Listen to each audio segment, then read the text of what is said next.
Oke, assalamualaikum warahmatullahi wabarakatuh. Bertemu lagi dengan pelajaran biologi di kelas 2 semester 2. Kali ini Ibu akan melanjutkan materi tentang sistem pernapasan pada manusia. Kita akan bahas mekanisme pernapasan dan volume pernapasan. Nah, saat kita bernapas, kita itu melakukan inspirasi dan ekspirasi dalam satu tahapan. Jadi kalau bernapas itu saat menarik napas itu disebut dengan inspirasi, atau tahapan di mana manusia menghirup udara atau menghirup oksigen masuk ke dalam paru-paru itu disebut dengan inspirasi. Dilanjutkan dengan ekspirasi, yaitu tahapan di mana manusia menghembuskan udara atau mengeluarkan udara keluar dari paru-paru atau dari dalam tubuh. Jadi kalau bernapas pasti melakukan inspirasi atau ekspirasi, nggak salah satunya ya, susah kalau salah satunya. Kemudian ada dua macam mekanisme pernapasan, yaitu pernapasan dada dan pernapasan perut. Nah, pernapasan dada itu biasanya kita bernapas menggunakan hidung, kemudian yang bekerja adalah otot antar tulang rusuk. Kemudian pernapasan perut. Nah, pernapasan perut ini yang biasanya kita bernapas menggunakan mulut. Kemudian yang bekerja adalah diafragma. Ingat, bukan perut, walaupun di sini disebut pernapasan perut ya. Yang bekerja adalah diafragma. Nah, letaknya diafragma itu di mana? Diafragma itu adalah lapisan pembatas antara rongga dada dan rongga perut, gitu ya. Oke, sekarang kita bahas tentang pernapasan dada. Nah, pernapasan dada saat inspirasi, kita lihat tahapannya ya, terjadi kontraksi otot antar tulang rusuknya terangkat, kemudian menyebabkan rongga dadanya itu menjadi lebih besar atau lebih luas, sehingga volumenya juga meningkat. Kalau volumenya meningkat berarti tekanannya menjadi lebih turun. Nah, sehingga udara dapat mengalir dari luar masuk ke dalam paru-paru ya. Kemudian kita lihat tahapannya ekspirasi. Ekspirasi berarti relaksasi otot antar tulang rusuknya turun, rongga dadanya menjadi mengecil, berarti volumenya juga berkurang atau turun, tekanannya menjadi meningkat, udara keluar dari paru-paru. Coba sekarang praktekkan kamu menghirup udara, apa yang kamu rasakan? Ya, jadi rongga dadanya akan lebih besar, kemudian tulang rusuknya akan tertarik ke arah luar. Kemudian saat kamu menghembuskan nafas, coba perhatikan ya, jadi tulang rusuknya akan tertarik ke arah dalam, menyebabkan volume rongga dadanya menjadi lebih kecil gitu. Sekarang kita lihat pernapasan perut. Nah, di pernapasan perut ini terjadi saat inspirasi ya, terjadi kontraksi otot diafragma. Nah, diafragmanya itu dia akan mendatar. Nah, kalau dia mendatar berarti rongga dadanya akan lebih besar, tekanannya turun, udaranya masuk. Tahapan selanjutnya sama dengan pernapasan dada. Begitu juga saat ekspirasi, relaksasi otot diafragmanya akan melengkung. Perhatikan ya, melengkungnya itu ke arah rongga dada, bukan ke arah rongga perut.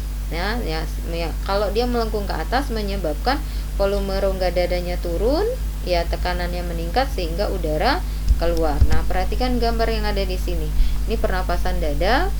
Saat inspirasi maka tulang rusuknya akan tertarik ke arah luar, sementara kalau saat ekspirasi tulang rusuknya akan tertarik ke arah dalam.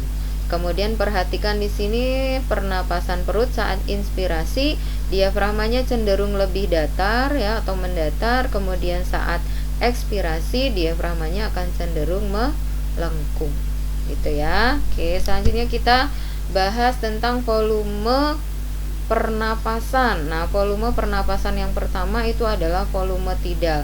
Saat kita menghirup dan mengeluarkan napas secara biasa tanpa dipaksakan, yang keluar atau masuk itu sebesar 500 ml, itu disebut adalah volume tidal atau udara tidal. Kemudian yang kedua adalah volume cadangan inspirasi atau udara komplementer.